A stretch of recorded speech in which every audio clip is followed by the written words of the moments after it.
بینەرانی عزیزم کاتتان باش من یادگار فایقم ئەم شەو بە شێوەیەکی ڕاستەوخۆ لە شاری سلێمانیەوە لەگەڵتانە بم بۆ پێشکەشکردنی باسی ڕۆژ وەکو ئاگادارن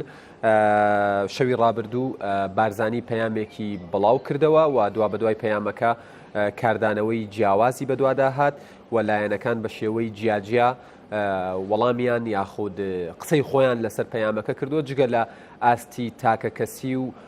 ڕای پەرلەمانتار و ڕای سیاسەتمەدارەکان و ڕای ئەوانەی کە کەسایەتین و لە گۆڕەپانی سیاسی هەرێمی کوردستان بنیانەیە من زۆر بە خێرایی ئاماژەیەک بە گرنگترین خاڵەکانی ناو پەیامەکە ئەدەم لەبارەی چارەسەری قەیرانی هەرێم ڕای خۆم واتە ڕای بارزانی لەو بارەیەوە ڕای گەیاندووە ئێستاش دووپاتی دەکەمەوە چارەسەری قەیرانی سیاسی هەرێم بەم شێوەیە دەکرێت کە حەزبەکان بکەونە گفتوگۆ و پارلەمان کارا بکرێتەوە و سەرۆکایەتێکی تازە بۆ پارلەمان هەڵبژێردرێت و بەردەوامە بێڵێ هەروە حزبەکان لەسەرەوە ڕێک بکەون حکوومەتێکی نوێ دابمەزرێت و بەڕێزێکیش بۆ سەرۆکایەتی هەرێم هەتا کاتی هەڵبژاردن دەستنیشان بکرێت بۆ ئەوەی ئەرکی سەرۆکایەتی هەرێم بگرێتە ئەستۆ و منیش بە هەموو توانایەک یارمەتی ئەو پرۆسەیە ئەدەم ئەمە خاڵە گرنگترین خاڵەکانی ناو پەیامەکەی بارزانی بوو کە بە خاڵی نوێژ دادەنرێت و ئەنجومەنی سیاسی کۆمەڵی ئیسلامی سەبارەت بە پەیامەکەڵێ پێمان باشە لەم هەلومەرجە پەیامەکەی بارزانی بکرێتە دەواازەیەک بۆ کۆبوونەوەی لایەنە سیاسیەکان یەکگرتووی ئیسلامی کوردستان دەڵێت پەیامەکەی بارزانی هەنگاوێکی ئیجابیە و هیوادارین ببێتە سەرەتایەک بۆ دۆزینەوەی ڕێگات چارەی پێویست بۆ کێشە و ئاڵۆزیەکانی هەرێم وتەبێژی پارتی دیموکراتی کوردستان ئەڵێ پێشوازی لە پەیامەکەی مەسعود بارزانی دەکەین و ناوەڕۆکی پەیامەکە بە باش و بەرز دەنرخێن و پێشوازی لێ دەکەین و ئامادەی خۆشیان دەربڕیوە بۆ ئەوەی کە کۆبوونەوەکان دەست پێ بکات هەروەها مەلا بەختیار بەرپرسی دەستەی کارگەڕی مەکتەبی سیاسی یەکێتی نیشتیمانی کوردستان دەڵێت لە کۆبوونەوەی مەکتەبی سیاسی هەڵسەنگاندن بۆ خاڵەکانی ناو پەیامەکەی بارزانی دەکەین و هەڵوێستی خۆمان لەو بارەیەوە بە فەرمی ڕادەگەێنین ئەمە بە کورتی پەیامەکە و کاردانەوە فەرمیەکان بوو من زیاتر ناڵێم بۆ ئەمەڵقەی باسی ڕۆژ دوو میوانی ئەزیز لێرە حەزوریانەیە هەر لە کاکسەردار عەبدوڵڵا وەکو سیاسەتمەدار بە خێراتن تەکەم هەروەها کاگالان حەمە سەعید کادری پارتی دیموکراتی کوردستانی وەش بەخێر بێت سەرچاومان کاکسەردار من بە پرسیارێکی زۆر سادە و تەقلیدی دەست پێ یەکەم پەیامەکەت خوێندۆتەوە دنیابینی خۆت ڕای خۆت تێڕوانینی خۆت چیکردنەوەی خۆت بۆ پەیامەکەت چی ئەزانین لە پەیام گرنگتر ئەوەیە کە چی لێکەوێتەوە پەیام زۆر بڵاوکراوەتەوە ئەمە دوو ساڵێکشە ئەڵێن من لە زۆر مناسەبات و لە منبەرە ژووتومە بەشێکی ئەو کێشەی لای کاک مەسعودە و بە مبادرەی کاک مەسعودە کرێ زۆر مەسئلە دەربلانی کەم دەرگای عیلاجی لێ بکرێتەوە باش ئایا ئێستا ئێمە پرسیارێکی لەمە گرنگترەوەیە بۆی بزانین ئەمە چی لێکەوێتەوە وەوەی لێکەوێتەوە باشە یا خراپە دانیشین بە حسابات و بەعەقڵ ئەمە بکەین ئایا ئەمە ئێستا پێویستمان بە حیوار و گفتوگۆ و دانیشتن پێکەوە هەیە یان نییە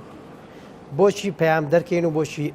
پێکەوە گفتوگۆ بکەین بۆچی مقاتعی بکەین و نەکەین و کۆبوونەوە نەکەین لێرەوە جەدوای هەرێکێک لەمانەمان زانی ئەتوانین جوابیەوە بینەوە چۆن مامەڵە لەگەڵ ئەمە بکەین دیسانەوە هەر پەیامێک بۆ پێکەوە کارکردن بۆ حیوار وطرحی حلول وتەنانەت طرحی تەنازولات بۆ چارەسەر هەنگاوی عەقلانی و عەمەلی و هەنگاوی مەسئولانەیە ئیتر ئەوە لە کاک مەسعود بێ لە کاک نەوشیروان بێ لەو برایانەیەکێتی بێ لەو خوشک و برایانەیەکێتی بێ لارێکێک لەسەر کردەکان مامۆستا سەڵاح مامۆستا عەلی باپیرە ئەوانی تریش ئێمە لەم قۆناغەیە شتێک هەیە پێوترێ مەسئولیاتی هاوبەش نخبەیەکی سیاسیت ساڵانێکی زۆرە ئەرکی ئیدارەدانی پرۆسی سیاسی لەم وڵاتە کەوتوتە ئەستۆ باش ئێستا دۆخی ئەم وڵاتە چیمان پێڵێ لە ئاستی ئەرز و لە ئاستی نەتەوەیە کورد دەستکەوتی گەورەی بەدەستێناوە نیمچە دەوڵەتێکی هەیە کە سەپێنراوە بەسەر ڕۆژهەڵاتی ناوەڕاستە لە باشووری کوردستان و توانیوێتی بەشی هەرە زۆری ئەرزی خۆشی ڕزگارکە کە تا ئێستا بەپێی دەستور جێی نیزاع لە ڕۆژ ئاوا دەستکەوتی گەورەی بەدەستێناوە لە باکوور سەرباری هەموو مەسئلەکان دەستکەوتەکانی زۆر گەورە خەباتی گەلی کوردستان لە باکوور هەنگاوی زۆر گەورە چۆتە پێشەوە باش ئەمە لەسەر ئاستی ئەرز لە ئەرز دیسانەوە دوای هەڵبژاردننی ترامپ پێما چینە ناو معادلەیەکی جیهانی ڕۆژهەڵات ناوەڕاستی و ئەقلیمی تازەوە سیاسەتەکانی ترامپ چۆنە بن ئێمە دەبێت ئامادە بین بۆی چۆن مامەڵە لەگەڵ ئەم سیاسەتان ناکەین لە بەرژەوەندیمانەیە لە بەرژەوەندیمان نییە وەکو کورد وەکو ڕقامێکی گەورەیە ڕقامێکی گەورەی من ئەم قسەیەم زۆر شایعە زۆر وتومە ڕقمێکی گەورەیە لەم یاریانە بەڵام لاعبێکی خراپە لاعبێکی باش نییە باش بۆی بتوانین ئەمە بکەین لە ئاستی ناوخۆیشە ئەرکێکی تر هەیە کە دەبێت اعتراف بۆ بکەین و دەسەڵاتیش اعتراف بۆ کاشکستێکی گەورەی هێناوە ئەویش گوزەرانی خەڵکە یعنی ئەم هەموو قەیرانە بە قەیرانێکی تر تەتویج کراوە کە گوزارانی خەڵک زۆر خراپ بۆیە ئێستا مەسئولیاتی هاوبەشمان چییە؟ مەسئولیاتی هاوبەشمانەوەی اتفاقێککەین لە پێش هەموو شتێک ئەولەوێتی ڕقەمێکی چاکردنی گوزەرانی خەڵک و دابینکردنی بودجەیەکی باش بۆ هەرێمەکە بۆ ئیدارەدانی مەلەفی دیفاعی سبێنێ خوانە خواستە تووشی کێشەیەک بووین لەسەر ناوچە تازە ڕزگار کراوەکانمان بۆ تەمینکردنی موچەی باشی خەڵک و قیادەی سیاسی ئەم میلەتە قەرزاری ئەم میلەتەیە کە میلەتە تەحملی زۆری کردووە دێمەوە ئەمێ بڵێم قسەیەک هەیە جەدەلێک هەیە لە ناو ئەم وەزعەیە ئاکرێ ئایا لەگەڵ بەغایە ڕێککەوتوین لەسەر چارەنووسی ناوچە کوردستانەکان یان ڕێک نەکەوتوین من لێرە دەمەوێت قسەیەک کەم و مەسئولم لەم قسەیە ئەمە بۆتە مەوزوعێکی غامز و بەداخەوە لە ڕوانگەی منتەڵقی حزبی و سیاسیەوە لەگەڵ ئەم مەسئلەیە کە مەسئلەیەکی چارەنووسسازی نەتەوایەتی گەورەیە سەبارەت بە هەموو کوردستان هەر چوار پارچەکەی لە منتەڵقی حزبی و مامەڵی لەگەڵاکەین چی ئەوانەی لەگەڵین چی ئەوانەی دژین من دەبێ بڵێم سەواءن ئەگەر اتفاق لەگەڵ بەغا کرابێ یان نەکرابێ هەموو اتفاقێکی سیاسی پێویستی بە قووەت هەیە بۆی بیسەپێنێ و بیپارێزێ ئەگینا مێژووی مرۆڤایەتی پڕە لە اتفاقاتی خەرق کراوە لە بینی قوای عوزما اتفاقات هەیە و خەرق کراوە ئەگەر لە بەغا اتفاق کرابێ کە پێشمەرگە لەو ناوچانە ناکشێتەوە چی لە کەرکووک و چی لە مووسڵ ئەگەر قووەتمان ئەگەر اتفاقیش کرابێت لە باشترین حاڵەتە ئەگەر قووەتمان نەبێت لە داهاتوە قووەتیش بەتەنها هێزی پێشمەرگە ناڵێم بۆیە ئێستا دێمە سەر پەیامەکە ئەبێ چی لێ بکەوێتەوە ئەم قسەم لە دەروی مۆزوع نییە ئێستا ڕەبتە بێتەوە باش بۆ ئەوەی بتوانانی ئەمە پارێزی مەجموعەیەک مەفاسەلی قووەتت پێویستە پێشمەرجەکەی یەکڕیزی و پێکەوە کارکردن و تحملی مەسئولیەتە پێکەوە بەبێ ئەوە هەستەکەی هەر هەوڵێک بدرێت ئەنجامی دیوی دووەمی ئەگەر اتفاقی شت نەکرد بێ استەوای دانم لەگەڵ بەغا اتفاق نەکراوە لەگەڵ ئەمریکاش اتفاقت نەکردووە یخۆتۆکە کوردستان ڕزگارکردنەوە دوویەک اتفاق لەگەڵ کیا کرد بۆ هەرێمی کوردستان سەپاند لەگەڵ کیا اتفاقمان کرد ملهوڕەیەکی گەورەمان کرد و انتخاباتمان کرد و پەرلەمانمان هەڵبژارد و حکوومەتمان دامەزراند و بووین بە ئەمری واقع بۆچی ئەگەڕێیتەوە بۆ یەک ڕیزیمان بۆ پێکەوە کارکردنمان ئێمە لە 91 قیادەیە میلەتە بەیەکەوە کار کرا بۆیە توانیمان دەستکەوتی گەورە لە ڕاپەڕین بەدەست پەیامەکە دووەم دێمەوە 2003 سەرباری ئەوەی کە لە شەڕێکی ناوخۆی خوێناوایی دەرچوو بووین دیسانەوە لەبەرەوە توانیمان پێکەوە کارکەین لە عێراق دەستکەوتی گەورەمان بەدەستێنە ئێستا ئەگەر پێکەوە کار نەکەین لێرەوە دێمەوە لای پەیامەکە ئێمە ئەم پەیامە دەبێت پەیامێک بێ جارێ دیسانەوە تۆپەکە لە ساحەی کاک مەسعودە یەک بەشێکی لایەزال لە ساحەی کاک مەسعودە چونکە پێشوازی لایەنەکان معنای ئەوەیە ئەو وەختە لایەنەکان دێنە پێشەوە لەم مەسئلەیە ئەمێنێتەوە سەرەوەی کاک مەسعود چی ئەبەخشێ لەم وەزعە پارتی و کاک مەسعودیش چی ئەبەخشن لەم مەسئلەیە و چۆن ئستعدادیان هەیە ئەو خلافاتانەی هەیە پێکەوە تەنازولات بۆ یەکترکەن پێشمەرجی ئەوەیە پێشمەرجەکەی ئەوەیە کە بتوانێت موچەی سەربەرزانە بۆ فەرمانبەرانی کوردستان تەمینکە پێکەوە بتوان ئەگەر من جارێکتر لە تەلەڤیزیۆنێک گوتم ئێستا ژێڵێمەوە من معنیم بۆی تۆ موچەی خەڵک دەیت و خەڵک سەربەرزانە بژی نەوتە فرۆشی ئەچی قاچاقچێتی تلیاکەکەی پارەت هەیە لە دەرەوەی هێنیتەوە چۆنێ هێنیتەوە تەرتیبی کە گرنگەوەیە بۆ ئەوەی ئەم اتفاقە بێتە مایەی دڵخۆشی خەڵکیش وەسیقەیەکی زیاتر هەر ئەوە نەبێ حیزبەکان کاک سەردار پەیامەکە لە کاتی خۆیدا بوو من پێم وایە ئێستا ئەزای درەنگ بوو خۆی ئەزایکی درەنگیش بێ لەوە باشترە نەبێت چونکە ئێمە لە بەردەم لەحظەیەکی حرجین یەکگرت و کۆمەڵ ینی ئەوانین کە قسەیان لەسەر کردووە تەنانەت لەسەر ئاستی پەرلەمانتارەکانیش وشەی ئیجابی بەکارێن باشە تۆش پێت وایە پەیامەکە ئیجابیە من پێم وایە پەیامەکە ئیجابیە و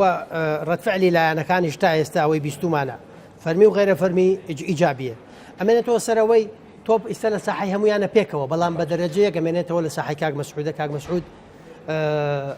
خۆی بەشێک لە کێشەکە خۆی خاوەنێتی بەشەکە یەکێکە لە پرسیارەکانم کە ئەوە سپاس دەکەم مامۆستانە بەگشتی ڕای خۆت لەسەر پەیامەکە و پێت وایە ئەم پەیامە ئەتوانێت ینی دۆخەکە هەندێک چکە قسە لەسەرەوە هەیە کە 100% ئەمە ئاسای سەحری نییە بەڵام ئەکرێت دۆخەکە ئەهۆن کاتەوە و بە شوێنەی کێشەکان چارەسەر بکەن وردە لای گەورە سپاس وڵا ئەگە خوێندنەوەیکی گشتی بۆ پەیامەکە بکەین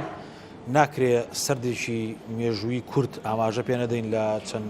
لە حەزاتێکە بۆی کە ئەم پەیامە نە یەکەمین پەیام بۆ پێم وایە نە دوایمین پەیامە هەموو ئەوانەی کە بە ئاگاییەوە سیاسەتەکەن بڕۆیان بۆ هەیە کەمەلمولانەیەشێکە لە ڕەگەزە گرنگەکانی سیاست دەبێت بڕۆیان بەوە هەبێ کەمەلمولانەیەکی تەندروستکەن لە ناو کایی سیاسی و گەمەیەکی سیاسی ئازبەرزکەن لە 12 ساڵی 2013 جنابی سەرۆک نامەیەکی ئاڕاستی پەرلەمانی کوردستان کرد بۆیە مهمەی دێمەوە سەرچاوی کێشەکان بۆیە مهمەی تەوافقکردن لەسەر دەستوری و میکانیزمی هەڵبژاردننی سەرۆکێک بۆ هەرێمی کوردستان لە خولی چوارەمی پەرلەمانی کوردستان یەکلایی بکرێتەوە لە ڕۆژی 13 ساڵی 2015 فەرمانی ژمارە 91 هەرێمی دەرچوو بۆ ئەنجامدانی هەڵبژاردن لە 28 2015 لەلایەن بەڕێز سەرۆکی هەرێمی کوردستانەوە بۆی کە هەڵبژاردن بکرێت کۆمیسیۆن نەیتوانی بیکە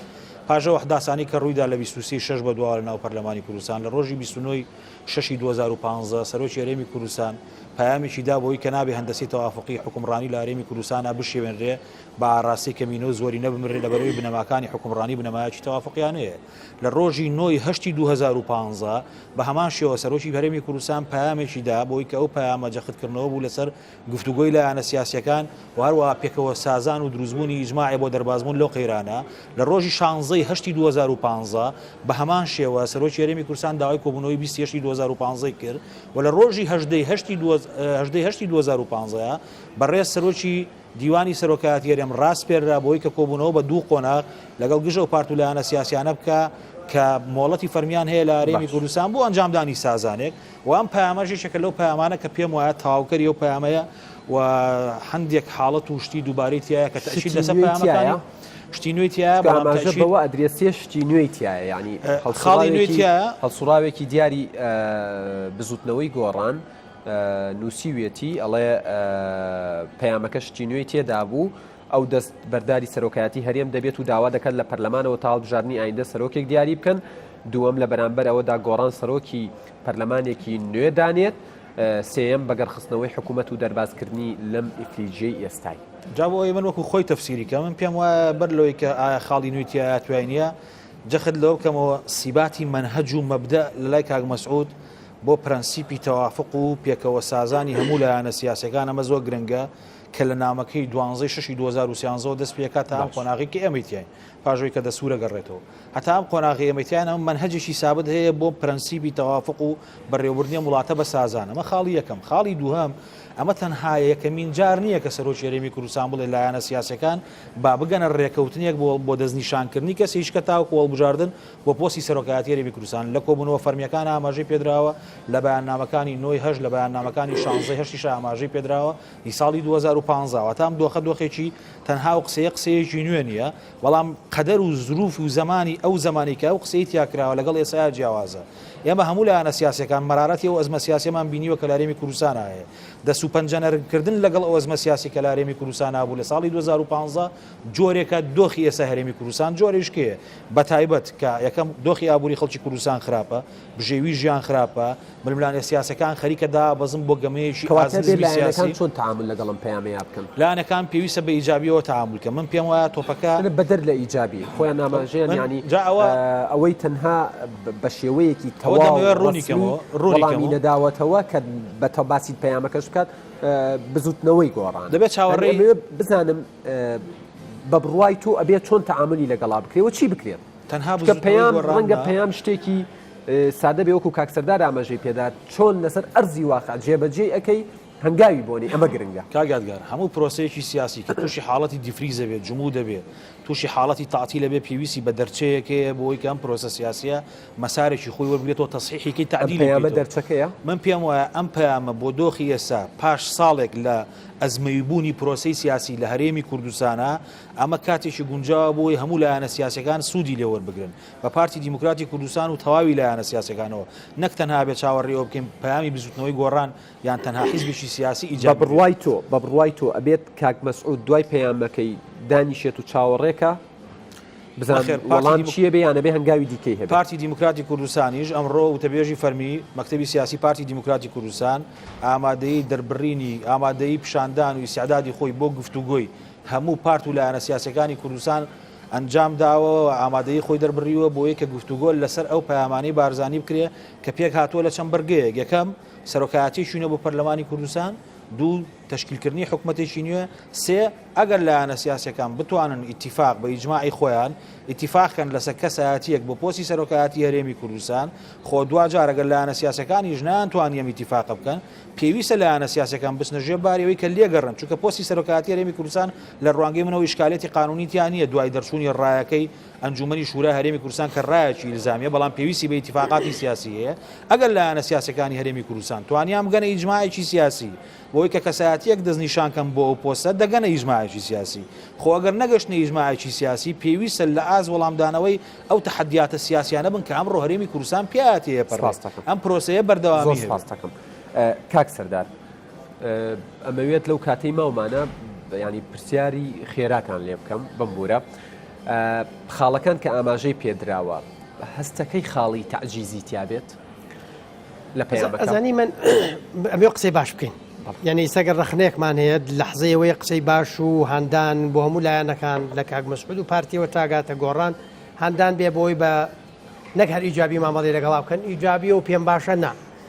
وەقت لە ساڵحمان نییە، دەبێت پەلە بکەن. من پێم وایە دەبێت پەلە بکەن. ئیتر ئەم مەوزوعی کێشەی سەرۆکایەتی هەرێمە چۆن حەلەکەن بە حیوار دەبێت حەلکرێ. کێشەی سەرۆکایەتی پەرلەمان چۆن حەلەکەن کاکە من تۆ خلافێکمان. کاک سەردار یەکێک لەو شیکاریانەی کە من یعنی سەرنجی خۆشم بوو کراوە ئەوترێت جاران لە کۆتایی پەیامەکانە نووسرا مەسعود بارزانی سەرۆکی هەرێمی کوردستان، بەڵام لە کۆتایی ئەم پەیامەیە نووسراوە مەسعود بارزانی 20 2016 هەستەکەی ئەمەش بە شێوەیەک لە شێوەکان نەرمینواندن بێت. ئەمە نەرمینواندنە بۆ ئەوەی ینی تەنازول بێ بۆ هیچ نەبێ ڕێکەوەی لەمە مهمتر هەیە. من جارە هیوادارم ئەم پەیامە وەکو پەیامەکانی تری کاک مەسعود نەبێت. ئیتر ئەلبەتە هەندێک شخصیاتی سیاسی و لە ئاستی سەرکردایەتی و زەعامەتە نهج و ثبات و تەوەجوهی خۆیان هەیە. ئیتر چەپە ڕاستە ئیسلامیە ڕادیکاڵە ئەلمانیە چیە ئەمە تەوەجوهێک هەیە، بەڵام هیوادارم ئەم پەیامە وەکو پەیامەکانی تر نەبێت. یعنی چۆن وەکو زیاتر ڕوونیکەیتەوە پەیامێکی زۆر دراوە نەتیجەکەی چییە؟ برادرەکانی باکوورەڵێن ئەس نەتیجە دەخوازم خەدیجە ناخوازم بە نەتیجە پرسیاری هەر پێشێک لەم پەیامانە بکەی نەیتوانیوە هیچ شتێک بکە ئیتر خۆی نەیتوانیوە لایەنەکان تەفاعولیان لەگەڵ نەکردووە پێکەوەن من ئێستا نەهاتوین لەرە محاکەمە بکەیم زای خەتای کامیانە. پێم وایە لەحظەی ئەوەیە کە هەمومان پێ کاتیەوەش نەماوە کە یەکتر تۆمەتبارکردکە بەشی خۆی و زۆر زیادە ڕەویشی تیاکرا لە تۆمەتبارکردنەکەی من دیسانەوەڵێم دۆخێکمانەیە لە دۆخی بیزەنتا چێت لەگەڵ یەک فەرقی بچووکە. حەکیمەکانی بیزەنتە دانیشتبوو مناقەشان نەکرد هێلکە لە مریشکی ئەمریش لە هێلکەیە بیزەنتە ڕووخا بەسەریانە جیاوازی بیزەنتەی کوردیەوەیە هەم دوژمنەکان دەورەیان لێداوین مەترسی لەسەر ئەزمونونەکانمان هەیە هەم دەستکەوتی زۆر گەورە شاوەڕێمانە. بەم دۆخەی ئێستەمانەوە ناتوانین پێویستە کام هێلکە و مریشکە لێگەڕێن چونکە ئەمە بە عیلم چارەسەر ناکرێت کامیان لە کامیانە بە عەقڵ چارەسەرەکرێ لە بەرژەوەندیمانە کامیان بێ لێگەڕێمە هەر لێگەڕێ عەقڵ پێ دەڵێ لەم واز دەم مناقەشەیە بێنە. ئێستا پێویستەکە لایەنەکان وەک ئەڵێن ئیجابیە کاک مەسعود ئیجابیە پارتی ئیجابیە دەستکەن بە گفتوگۆ کافی نییە. من پێم وایە دەستکەن بە گفتوگۆی جدیش هەموو لایەکیش استعدادی تەقدیم تەنازولات مؤلمە تەنازولات بۆ یەکتر بکەین هەمومان سەربەرزین و میلەتەکەمان براوەیە هەر تەنازولاتێک بۆ یەکتری نەکەین بۆ دەرەوەی خۆمانی بکەین بۆ دەرەوەی خۆمانی بکەین ئەو کەسەی تەنازولەکە ئەکان خۆی بە براوازانێ لە هەموو کەسێک دۆڕاوترە و میلەتەکە زەرەرەکە نەتیجەکەی ئێستا پەلە بکەین بە پەلە دانیشین پێکەوە مەسئولانە بۆ ئەوەی بتوانین کاک یادگار دووشت هەیە بیکەین لە ئاستی ناوخۆیە اتفاقێکی تازە بکەین لە حکوومەتە لە چیە خەلەلێک هەیە دای ڕێژینەوە چاکی کەینەوە بۆ ئەوەی ئەمەوامان لێ بکە یەک گوزەرانی خەڵک تەمین کرد دەبێت ئەولوێتی ڕقم یەکمان ئەو بێ موچەی خەڵک تەمین کەین و ژیان بچێتەوە سەر ڕەوتی تەبیعی خۆی ئەمە یەک دوو بتوانین هێزێکی بەقوەتی گەورە بین لەگەڵ ترامپا بتوانین بەقوەتەوە مامەڵە بکەین من تەنانەت واتە بەلوود بەرزی و بە کەلەڕەقی وەکو وتراوە نابێت سیاسەتەکە بەردەوام بێ بە کەلەڕەقی بە سەرێکێشی بە دیوارە و کە لە عەزێتێ بێ لە نەتیجە بەرد پێت دەڵێ کە لەت ڕق نەبوو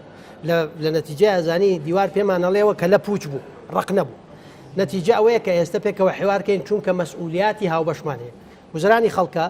مەسئولیاتێکی گەورەیە لە ئاستی داڕشتنەوەی خەرائەتی منتیقەکە ئەم منتیقەیە هەڵەوەشێتەوە دووبارە ڕسمەکرێتەوە ئەکرێ ئێمە ببین بە ژێر پێوە خوانە خواستە ئەگەر دەخمان هەوا بێ ئەگەریش بە قووەت بین من ئەیڵێمەوە قسەکەی خۆم لەسەر مووسڵ و کەرکک اتفاقیشمان کردوێن لاواز بین دەرمانەکەن جملەکەم تەواوکەم ئەگەر اتفاقیشمان نەکرد بێ کە قووەتمان بوو اتفاق چییە مەسلحەتەکەم وایە انسحاب ناکەم وەرە اتفاقی تازەکەین مێژوش پڕە لە اتفاقاتی خەڵق کراوە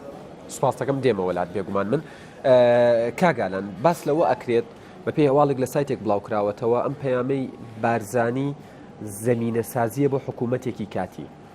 و ئەوانەی لەو حکوومەتە کاتیە بن بە کەمکردنەوەی ژماری وەزارەتەکانیش ئەو کەسانن ئەو لایەنانن کە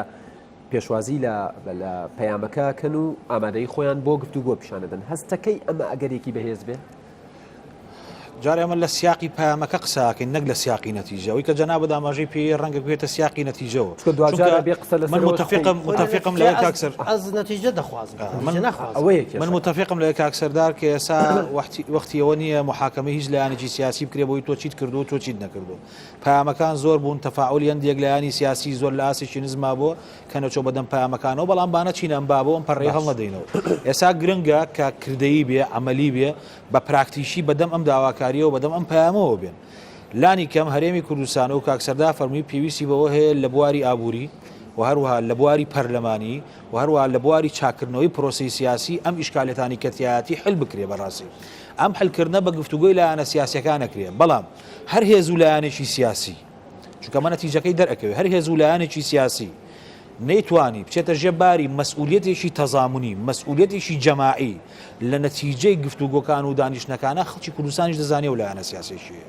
ئەگەر هەر لایەنێکی سیاسی کەم تەرخەمینوە و بۆ کاکسەردار باسیکە بۆ مفاتحەی لایەنەکان ناکات سەرۆکی هەرێمی کوردستان و فاتحەی لایەنەکانی کردو پارتی دیموکراتی کوردستانیش ئەمڕۆ بە شێوەی فەرمی لە ڕێگەی وتەبێژی مەکتەبی سیاسی پارتیەوە دەری بڕیوەکەی ئیسیعدادی ئەڵێن دەستمان کراوەیە و کێ بێت تەوقەی لەگەڵ کایان دەسەکە ئەبەنە پێش نەخێر فەرقەکە هەژدەی هەشت شتەکان بە عملی کراوە توخوا با تەنها لە سیاقی بەیاننامە نەخوێنرێتەوە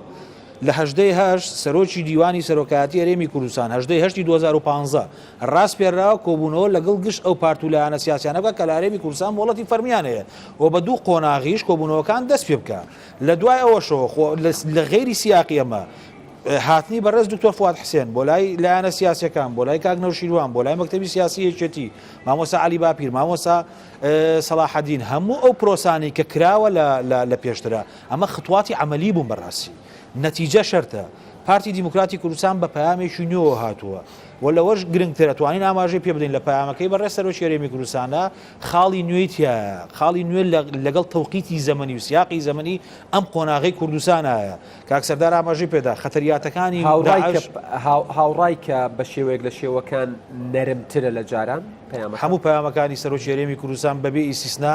هەمیان بۆ سازان و جەختکردنەوە بۆ لەسەر پرەنسیپی تەوافق پێشم وایە خاڵی سەرەکی کۆکەرەوەی هەمیان قاسمی مشتەرەک لە هەموو پەیامەکان لە 12/6 2013 تا ئاگا بە ئێستا سەرۆکی هەرێمی کوردستان تەئکیدی لەسەر یەک پرەنسیپ کردوەوەیش سازانە بۆ ئەوەی کە پرۆسەیەکی سیاسی کە لەسەر بنەمای هەندەسەی تەوافقی حکومڕانی کوردستان داڕێژراوە تێک نەچێ لە غێری ئەمە سەرۆکی هەرێمی کوردستان هیچ ئیرادەیەشکی فەرز نەکردووە بەڵام دۆخە سیاسیەکە بەمە گەیشتووە نامانێ بگەڕێنەوە بۆ دۆخی پێشۆمانەی لە ئێساوە دەستپێکەین ئێستا سەردارەکە بێت هەموو لایەنەکان تەنازول بکەن بۆ یەکتر هەموو لایەنەکان بێت تەنازول بکەن بۆ یەکتر نە سفری مطلق نە سەتی مطلق نییە لەم پرۆسە ئەخیر کۆتا پرسیارم چکە یەک خولەکەم بۆ جەناب تو یەک خولەکەم بۆ کاگالان ماوە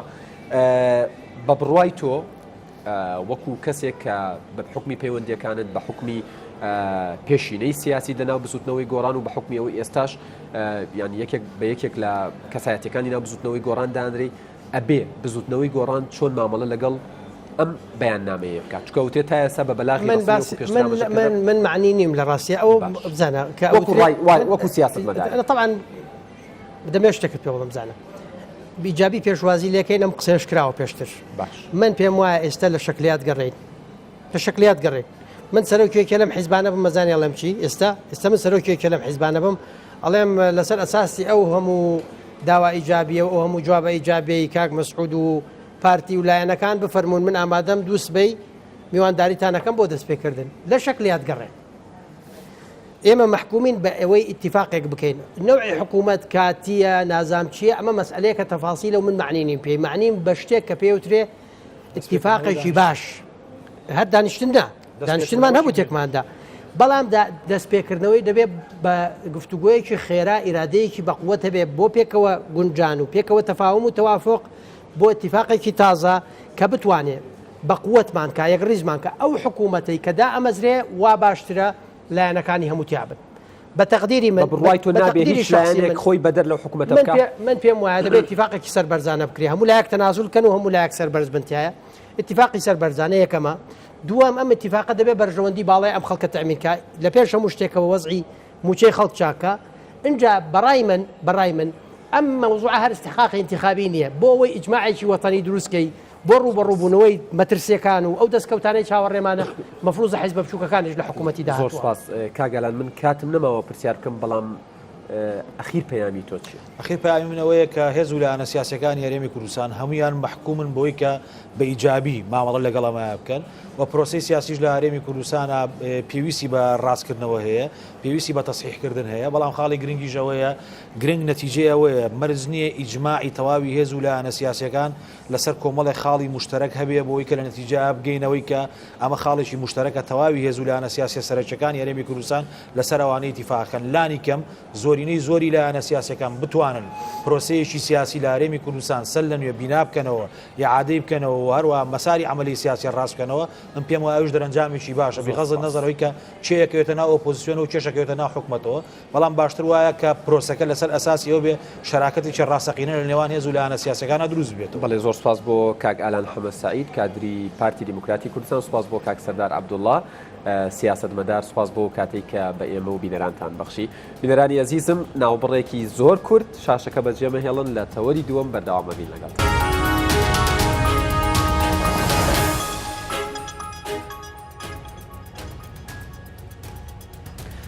بینەرانی عەزیز لە تەوەری دووەمی باسی ڕۆژ دووبارە سڵاوتان لێبێت وەکو لە تەوەریەکەم ئاماژەم پێدا باسی ڕۆژی ئەمڕۆ تایبەتە بە قسەکردن لەسەر پەیامەکەی شەوی دوێنەی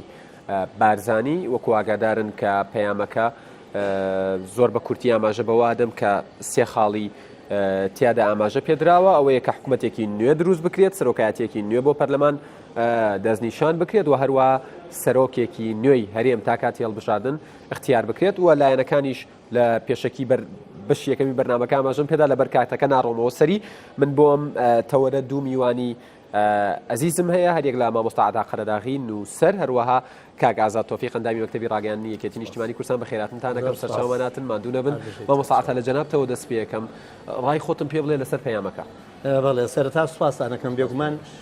پەیامەکە ئەوەی تیابەدی دەکرێت کە ئەمە پەیامێکە یان پێشنیارێکە یا دەستپێکێکە بۆ دەستکردنەوەی گفتوگۆ بۆ دەستپێکردنەوەی دایالۆگ بێگومان هەمووشمانەوە زانین دایالۆگ لە هەموو کاتێکە شتێکی پێویستەوە یەکێکە لەو بنەمایانی کە لە کۆمەلگای مەدەنیا پشتی پێدەبەسترێ بۆیە لە خاڵی یەکەم ئامادەم داوای گفتوگۆ پێکەوە دانیشتن دەکرێت ئەوە خاڵێکی گەشەوە خاڵێکی باشە و پێم وایە دەبێ کار بکرێت بۆ ئەوەی ئەو پەیامە لە سنووری پەیامان نەهێڵێتەوە بەڵکو بخرێتە بواری پیادەکردنەوە و ئەوەشی خۆشبەختانەوە بزانام تاکو ئێستا بەشێکی دیار لە حیزبەکانی کوردستان یەکگرتووی ئیسلامی کوردستان کۆمەڵی ئیسلامی بزوتنەوەی ئیسلامی بە ئاشکرا پێم وایە بە دەنگەوە هاتنی خۆیان ڕاگەیاندووە بە باشیان زانیوە و هیوادارم لە نزیکترین کاتە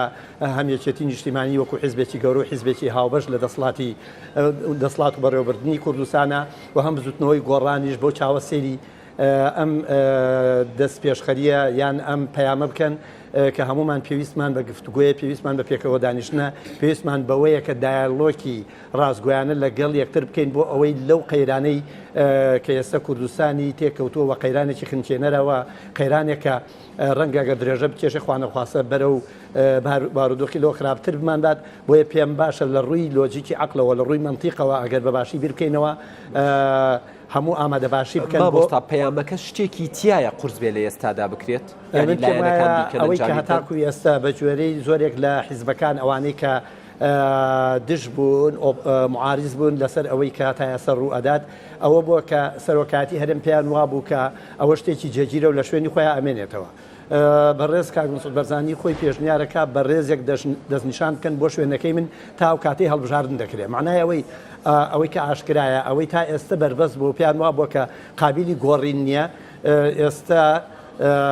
پێشنیارەکە بۆ ئەوەیە کە ئەویش بگۆڕێ معنایەوە مادەم کە ئەوە بگۆڕێ ئەگەر سەرۆکایەتی هەرێم گۆڕا ئەگەر کەسێکی کە بۆ ئەو شوێنەیە دەست نیشان کرا ئەوەی نەبێ چەند لایەنێک بە کێشەی ئەزانن ئەکرێت چارەسەر بکرێت هەنگاوی دووەم پێم وایە ئەگەر ڕۆحێکی نیشتیمانی و نەتەوەیی هەبێ ئەگەر ڕۆحێکە بێ بۆ لێک تێگەیشتن ئەگەر بەڕاستی ئێمە هەمومان جدین لەوەی کە هەڵبین بۆ کێشە ئەوەی حلکردنی کێشەکانی کوردستان هیچ شتێک بەربەست نییە بەڵام ئەبێ هەمووشمان ئەوە بزانین بەڕاستیەکەی ئێمە سێ کەس دانیشتوین ناکرێ من لە هەموو ئەوەی کە هەمە تەنازول بکەم بەڵام جەناب هەنگاوێ نێتە پێشەوە کاگازادیش هەنگاوێتە پێشەوە ئەمە هاوبەشیە ئەمە یەک تاوکەری یەکە ئەگەر من پێم وایە بە تەنگەوە هاتن هەبێ بۆ نەتەوە نیشتیمان بۆ چارەنووسی میلەتەکەمان بۆ بارودۆخی کە میلەتی تایە بۆ ئەو قەیرانە ترسناکەی کە خەڵکی تەنگاو کردووە کە ئەگەریەوە هەیە ئەگەر بەردەوام بێ مەترسی بۆ سەر دەسڵاتەکە و بۆ سەر خودی و حیزبانەش هەبێ بەڕاستی ئەوە ڕەنگە تووشی کارەساتی گەورەمان کات بۆیە من پێم وایە نیشتیمانی ترین و نەتەوەتی ترین و دڵسۆزترین لە ناو لایەنەکانە من پێم وایە ئەوەیە کە بێباک لەوەی کە خۆی چی لە دەستدا بەجددیترین شێوە کار دەکا بۆ ئەوەی تەجاوازی ئەم قەیرانە بکەین مێژوو لێرەدا کۆتایی نایە لەم قۆناغا من وەکو هەر حیزبێک تەنازول لە هەندێ لە دەستکەوتەکانم لە مەکسەبەکانم لە منسەبەکانم ئەکەم لە پێناوی بەرژەوەندی باڵای نەتەوەکەمە ڕەنگە لە قۆناغی داهاتواشتی گەورەتر بەدەست بێنم لە ئەنجامی ئەو تەنازول لە نەتەوە نیشتیمانی کەیسەیکە خاڵی تر هەیە کە قسەی لەسەر بکەین بێگومان نەگەڕێمەوەلات کاکازاد ینی یەکسەر بەو پرسیارە دەست پێ بکەم کاکمەلا بەختیار ینی کە بەرپرسی دەستەی کارگەڕی مەکتەبی سیاسیەکەتی نیشتیمانی کوردستان ئەڵێ لە کۆبنەوەی مەکتەبی سیاسی بە فەرمی دوای تاوتوێکردنی وەڵامیە دەینەوە تۆ پێم بڵێ ئەبێ یەکێتی چۆن وەڵامی باتەوە من پێم وایە قسەکانی کە حتا قسەی زۆر جوانی کردی ئیزافێکی وام نییە بۆ سەر قسەکانی من پێم وایە یەکێتی نیشتیمانی کوردستان لە نزیک کاتە ئەبێ وەڵامێکی ئیجابی ئەم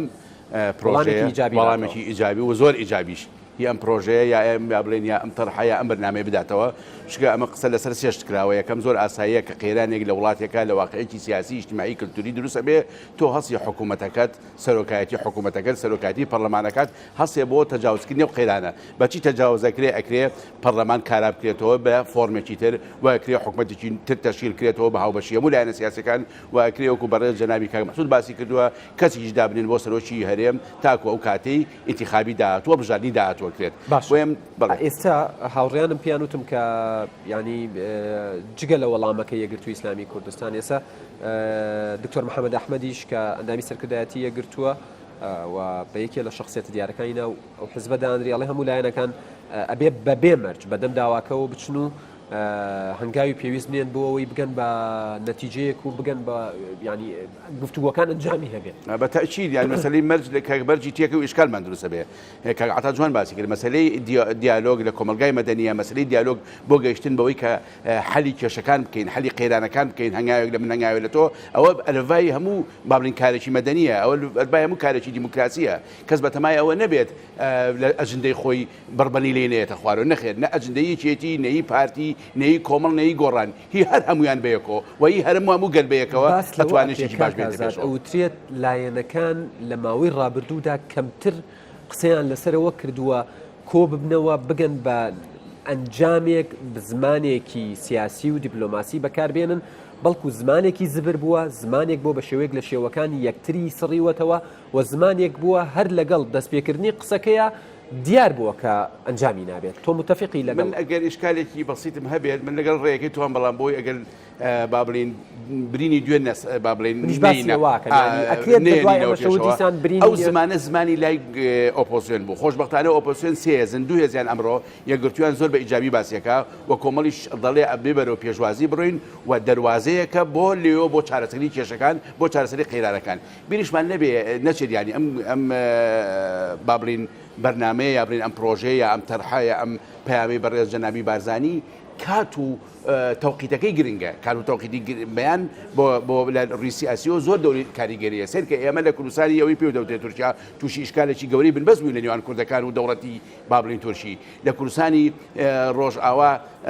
تووشی ئیشکالێک بووین دوو پرۆژەیەکی ئەمریکیە نازم پرۆژێکی رووسە پرۆژێکی کەی عەرەبیە خەریکە ئێمە تقریبا تووشی ئیشکالێکەکەین پرایۆ زەخرین ئێمەش لێرە ماڵمانیە گرتو نەبێ زۆر ئیشکالە بۆیە من پێم وایە جەنابی کاک مەسعود لاسکردن بە مەسئولیت لاسکردن بە بەرپرسیارێت شتێکی خۆ ناو ساحەی کوردیەوە پێویستە حیزبە سیاسیەکانی کوردستان بە یەکەم یانێکێتی نیشتیمانی و کاک عەتا فەرمی هاوبەشێکی سەرەکی پرۆسەی سیاسی هاوبەشێکی سەرەکی حکومڕانی هاوبەشێکی سەرەکی ئەگەر تەنازولیش پێویست بوو لەو پێناوەیە هەموو لایەک بێت تەنەزول بکەن کەس هاوڕانی ئەو نەکایەک لا تەنەزول بکەن هەموو لایەنەکان بە تایبەتیەوە پێشدایانە تەنەزول نییە یعنی تەنەزول نییە گەیشتن بە نەتیجەیەکی باشە عەتاوتی تەنەزول بێ لە پێناو خەڵکە بەڵێ بە هەنگاوێکی ئەم بە هەنگاوێکی ئەو هیچ تەنەزول نییە سپاس دەکەم مامۆستا عەتا پەیامەکە بڵاو کراوەتەوە باشە بە شێوەیەک لە شێوەکان یەکگرتو کۆمەڵ وەکو خۆشنامەژەت پێدا بزوتنەوەی ئیسلامی ڕای خۆیان وتووە یەکێتی ئەڵێ ڕای خۆم ئەڵێم و هێندەی من ئاگادارم بڕیارە بزوتنەوەی گۆڕانیش بە بەلاغێک وەڵامی باتەوە چی بکرێت بۆ ئەوەی ئەم پەیامە تەنها لە چوارچێوەی پەیامێک نەمێنێتەوە بڵێ ئەوەی کە من لە سەرتاش ئەوە مت بەڕاستیەکەی یەکەم پێویستە من لێرەشەوە ئەوەی کە خاڵی گرنگە بەڕاستیەکەی هەموو حیزبولایەنەکان بە چاوی زۆر جددی ئەم پەیامەوە بگرن و لەوە تێبگەن کە ئێمە لە بارودۆخێکی ترس ناکەین دۆ من هیوادارم هەموو ئەو لایەنانەی کوردستان لەسەر ئاسی کەسی یەکەم و سەری سەرەوە قسە بکەن لەسەر ئەم مەوزوعان نەک کادرانی مامناوەند بۆی ئەنجامی هەبێ بۆ ئەوەی کە ئەنجامێکی هەبێ و ئەوەی کە قسەی کرد خۆی خاوەنی قەرار و خاوەنی بڕیار بێ خاڵێکی کە بەڕاستەکەی ئەوەی کە گرنگە لێرە بایەخی پێ بدەین چۆن هەنگاو بنرێ بۆ ئەوەی کە ئەم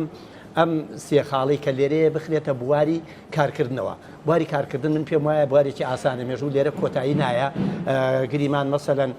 کەسێک ڕەنگە لەم جارە سەرۆکایەتی پەرلەمانە دۆڕێنە سەرۆکایەتی حکوومەتە دۆڕێنێ ئەو وەزارەتە دۆڕێنێ ئەو منسەبە دۆڕێنێ ئەگەر ئێمە بەڕاستی بەتەنگ ئایندەی میلەتەکەمانەوە بینەوە وەها سێریۆ بکەین کە ئەم کوردستانە پێویستە یەکەیەکی یەکگرتوو بێ و هەمومان وەها سێریۆ بکەین کە هەمومان پێکەوە توانین ئەم حاڵەتە بپارێزین من پێم وایە وەها سێریەوەکەن هیچ گرنگ نابێ کە چێ سەرۆکی پەرلەمانە بێت چێ سەرۆکی حکوومەتە بێت کێ وەزیرە بێ کێ ئەوە بێ گرنگ ئەوەیە تۆ عەقڵێتێک یا بە عەقڵێتێک کار بکەی کە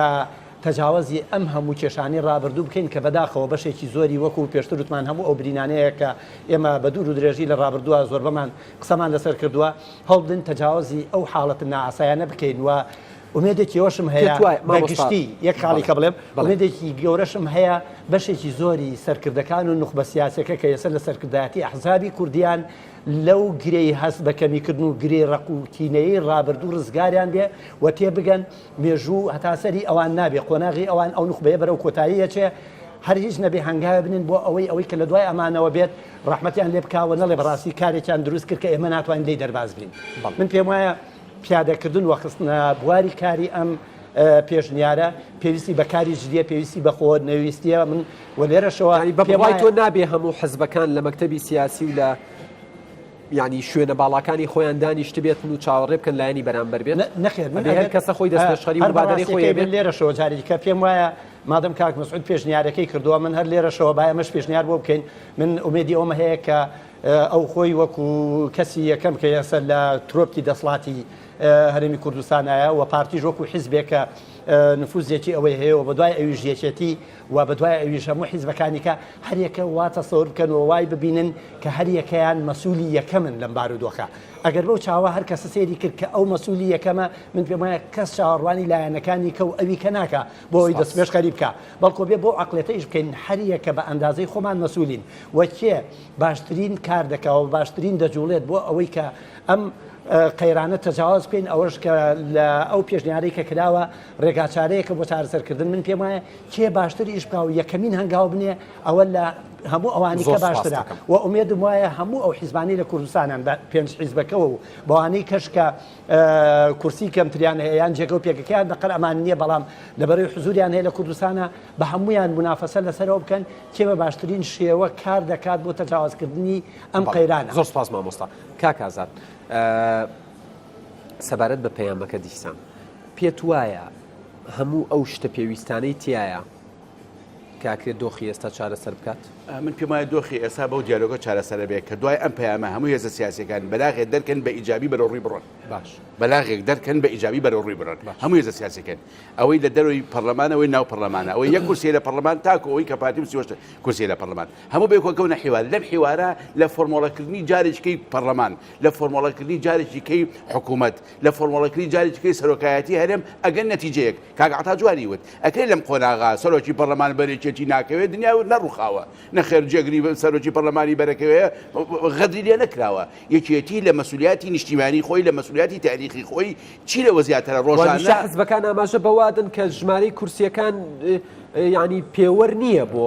هێز و کاریزما و هەیمەنەیان هەر خزمەتکردنی وەزعەکە خزمەتکردنی قەیرانەکانی بۆی کەم قەیرانە تەجاوز بکەیت بۆی ئیتر واز دەمزایدی سیاسی بێنین بۆی تر کۆمەڵانی خەڵکی کوردستان لەم قەیرانە داراییە اقتصادیە نەهامەتیە ڕۆژی ئەوە نییە ڕۆژی سەدان و هەزاران بێ لەسەر جادە و من نانی پێپیاکەم و ئەو ئاوی پێپیا بکات لەبەر ئەم مەجای مزایدە ئەمانە لەمێنێت پێویستە هەر هەموو بەیەکەوە هەنگاو بنێن بەرەو ئەم پەیام بڕۆن ئەم پەیامەش قسەکەی کە عەتا زۆر جوانە بەرپرسی یەکەمی حیزبەکان ئەکتیفانە بێنە پێشەوە ئەکتیفانە هەنگاو بنێن بۆی قەرارە ئیجابە بەر ئەو بکەوێ سل بە هەر بەشەوێ زۆر باسی مزایە دەکراوە لەم فترێ هەر لەو قسەی کاگازاتەوە منە ڕۆمە بحکمیەوەی هەردووکتان لە بواری نووسین و فکرە ینی بە شێوەیەک لە شێوەکان دەستی خۆتان وەشانەوە کوردەواری وەتەنی لە کۆتایی پەیامەکەی بارزانانی لە چاک دەزانم شاری سلێمانی لەژێر ئیرهابی فکریدا و دەبێ و ئیرهابە فکری سەر شاری سلێمانی بشکێنرێت ڕئیتان چییە لەسەرم ئایا فعلا شاری سلێمانی لەژێر ئیرهابی فکردایە یعنی ئایا ئەبێت چۆن تەعامل لەگەڵم قسەیە بکرێت ستایلێک لە سلێمانی غەدرە لە نابڕین ستایلێک ئێستا لە ناو وەسەتی سیاسی کوردیا هەیە و ستایلێک تا ڕێک ناو میدیای کوردیا هەیە ئەم ستایلە یەک ڕەهەندیە ئەم ستایلە یەک ڕەهەندیە یەک تەرەفی قبوڵە یەک ئایدیای قبوڵە یەک دیالۆجی قبوڵە یعنی ئەم ستایلە یەکە ئشکالەکانی ئەوەیە تۆ بۆ کۆوان بیر بکەیتەوە یان پیاوی دەسەڵاتی یا خراپی من پێت بڵێم یعنی سیرکردن لەم پەیامی کاک مەسعود نابێ بەس لە پەنجەرەوە سێریکەی ئەبێ لە پەنجەرەوە سێریکەی لە دەرگاوە سێریکەی لە کراوڕۆژنەوە سێریکەی جا ئەگەر ئێمە یەکێتی نیشتیمانی ئەوان گۆڕان ئەمان کۆمەڵ ئەوان یەکگرتو لە پەنجەرە و لە دەرگا و لە کراوڕۆژنەوە سیرمان کرد واتە بە فراوانتری بینین بە کەفە فراوانتری کاری سیاستەکە لە هەموو کاری سیاسەتی کاری سیاسەتیش کاری ڕاضیات نییە کاری علمی اجتماع کاری سۆسیۆلۆژیایە کاری دنیایەکە یعنی لە سیاسەتا یەک و دوو وەکو چۆن لە علومی طبیعی کاتە سێ لە سیاسەتا یەک و دوو ناکاتە سێ لە سیاسەتا شتی مطلق نییە لە سیاسەتا مەسەلەن جملەی سەرەتانی نییە بۆ معنایی کە لە دنیای علمە ڕاضیاتەکانە هەیە لە علومی طبیعیە هەیە بۆیە پێویستە ئێستا هەنگاوی ئێمە ئەوە بێت بەرەوپیری ئەم پەیامە بچین لە بەرەوپیری ئەم پەیانە بەلای بە تایبەتی ئەو پێنجێزەی کە لە سەعای کوردیان و سێنیان تا دەورەی پێش و ئۆپۆزیسیۆن بوون هەرهەمویان لەسەر مێزێکی مدەور مێزێکی بزەدی دانیشن کۆبنەوە بکەن و حیواری جدی بکەن بۆ فۆرمۆڵەکردنەوەی پەرلەمان بە فۆرمێکیکە بۆ فۆرمۆڵکردنەوەی حکومەت بە فۆرمێکیکە بۆ فۆرمۆڵکردنی سەرۆکایەتی هەرێم بە فۆرمێکیکە کە پێم وایە جەنابی کاک مەسعود بەو پەیامەی یەک هەنگاو یەک بست بواری بۆ مزایدی سیاسی نێشتەوە باشە بەڵێ دیسانەوە و هەر خۆت لە ناوبڕەکەوتت وەکو حەکەمێکیش پرسیاری ئەوەم لێ بکە هەر دیسانەوە وەکو دادوەرێک وەکو کەسێک کە ممەسیلی حزب نیت لێرە باشە ئەکرێ پێم بڵێ پەیامت چییە بۆ ئەحزابی سیاسی بە تایبەت لە سنووری سلێمانی و هەڵەبجە و ئیداری گەرمیان و ڕاپەڕین کە لە ئێستادا ئەوترێت دەوام وەستاوە و مامۆستایان داوای فەرمانبەران داوای مافێکی زەوتکراوی شەرعی و یاسایی و ئاسایی خۆیانەکەن ئەمە شتێک نییە کەس ناتوانێت کاری بکات و بارزانی لە کۆتایی پەیامەکەی ئاماژە بەوەدا کە شاری سلێمانی لە ژێر ئیرهابی فکریە و ئەبێ ئیرهابە فکریە بشکێنرێت قسەت لەسەر ئەمە چییە؟ بڵێ سەرەتا ئەوەی ئەوەندەی پەیوەندی بۆ هێبڕاستی بارودۆخی ئەم ڕوبەرێ و لە ئەملاکە ئەوسا زۆنی سەوز بوو بەڕاستیەکەی هەمومانی زانین بارودۆخێک لێرە دروست بووە باری قورسی ژیان وای کردووە بەڕاستیەکەی من خۆم مامۆستام بەشێکی زۆری مامۆستاکان ناتوان دەوام بکەن ئەوە کارێکی قورسە کارێکی زۆر زەحمەتە بەڵام من پێم وایە دیسانەوە بەشێکیش لە بە سیاسەتکردنی تێدایە ئەوەی کە بەڕاستیەکەی ڕەنگە دەوام بە جۆرێک لە جۆرەکان سەرباری ئەو قورسی باری ژیانی مامۆستایان بەڵام دیسانەوە بیرمان نەچێت لەو لاشەوە هەموو ئەو کەسەی کە مناڵێکی هەیە سەر لە ماڵەوەیا دوو مناڵیان سێ مناڵەیە کە مناڵەکەی ناچێتە بەرخوێندن تووشی ئێرحاقێکی دەرونی و ئەوە بووە ئێمە لە هەموو لایەکەوە بەڕاستەکەی لە بارودۆخێکی ناهەموارین هەم لەولا مامۆستا حەقی خۆیەتی ژیانی ناڕوان ناتوانێت کرێ سیارە بدا کرێ خانووەدا کرێ شوقادا ئەوەکە زۆر قورسە دیسانەوە ئەمەش هەر ئەم حیزبە سیاسیانی کوردستان و ئەم دەسڵاتی کوردی بەرپرسیاری یەکەمن لە چارەسەرکردنی ئەو کێشانە بۆیە من زۆر بەجددی پێم وایە کە ئەمە دەواازەیە کراوەتەوە بۆ دانیشتن کە ئومێدەکەین لەم ڕێگایەوە من دڵنیام لەو بارودۆخی کە کوردستانی تا پەیوەندی لەگەڵ عێراق بارودۆخی ئابووری ئێرە مەسلەی دابەزینی نرخی نەوت ڕەنگە ئەوە لە سەداسە چارەسەر نەکرێ بەڵام ئەبێ گومانیشمان نەبێ چارەسەرکردنی کێشە سیاسەکان ڕەنگە دەواازەیەک بێ بۆ بەلایکەمەوە بۆ نیمچە حەلێکی ئەو بارودۆخە ئەوەی کە پەیوەندی بە ئێرهابی فکریەوە هەیە بەڕاستەکەی من پێم وایە ئەوە شتێکی سەرەتایی کۆمەڵناسی و هەم فکریشە لە کۆمەلگا داخراوەکانی وەکو کۆمەلگای کوردی و ڕۆژهڵاتی ناوەڕاستان لە ئەوروپاش لە هەر شوێنێکە کۆمەلگای داخراوە هەبێت لە هەر شوێنێکە کە ئەم جۆرە سیستەمە سیاسی و حیزبی و ئیداری هەبێ